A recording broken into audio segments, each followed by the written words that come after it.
everybody, this is Money Mom. Welcome back to the channel. Today I want to talk to you guys about 5 wonderful tips you can use if you are living paycheck to paycheck. Let's get right into it. For those of you who don't know, living paycheck to paycheck may mean you don't have enough money for the month or you run out of money before your next paycheck. That being said, what are some tips that you can do that may be helpful? I did some research on this topic and the research was fabulous, but much of the research I did was concentrating on people that are making enough money for the month. These tips are for folks that may not be making enough money, and that's what I want to concentrate on. The first one is obvious because I just got done saying, ask yourself, sit down and ask, do you make enough money to pay for all of the things that are essential or possible things that come up? I don't mean just, let's say you live in an apartment. I'm not talking just rent, electricity, cell phone. That I don't mean just in insurances. Not just that, but say you own a car. Do you make enough money to pay for a car repair? There are things that are not monthly bills, but they're things that come up. Do you make enough money to do that, okay? Let's say you figured everything out and you run a little bit short, or you might have enough for your essential and a few non-essentials, but you really are just super tight and you don't have much left over. In other words, you couldn't handle a $500 emergency for say, okay? Which brings me to number 2. The biggest thing that you can do next that I think is good is look at all your bills that are costing you the most. Many times in people's budget, that could be transportation costs, health costs, housing, and see if there is some way that you can lower that cost. There's a lot of options out there. Some of them we may not like. For example, I knew of somebody that was really tight financially and they're renting a room right now. They would rather have their own home, but they're living within or below their means actually. And I know of somebody else that moved in with family and they kind of live with another family and they all share expenses. So look to see with all your main expenses, your housing, whatever is a big expense, I don't know what it is for you, and see if there are any changes or things you can do for that. So number 2, I'm going to put down, look at your largest expenses and look at what your options are. So largest expenses, okay?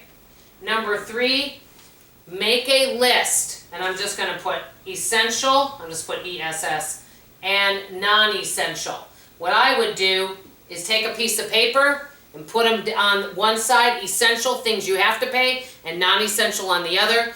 And when you go over to essential, look and say, hey, is there anything I can change over here on essential?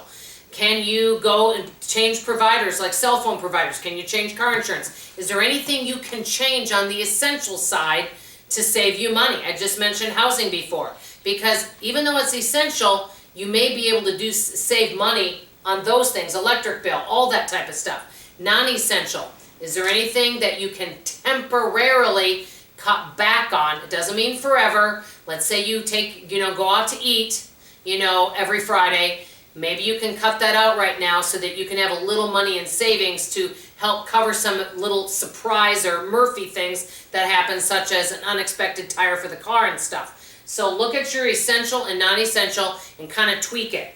Okay, number 4, and this is what I call, and this one's my favorite, and it kind of goes with everything. Sit down and do a brain dump.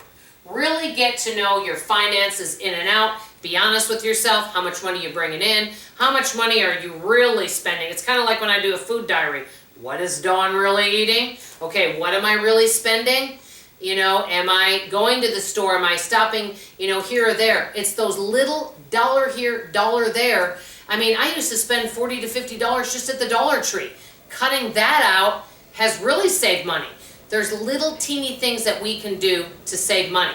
But some folks, I want to say, are not even making enough to even cover those costs. So do a brain dump and ask yourself, are you making enough money? Do you need a new job? Do you need a side hustle?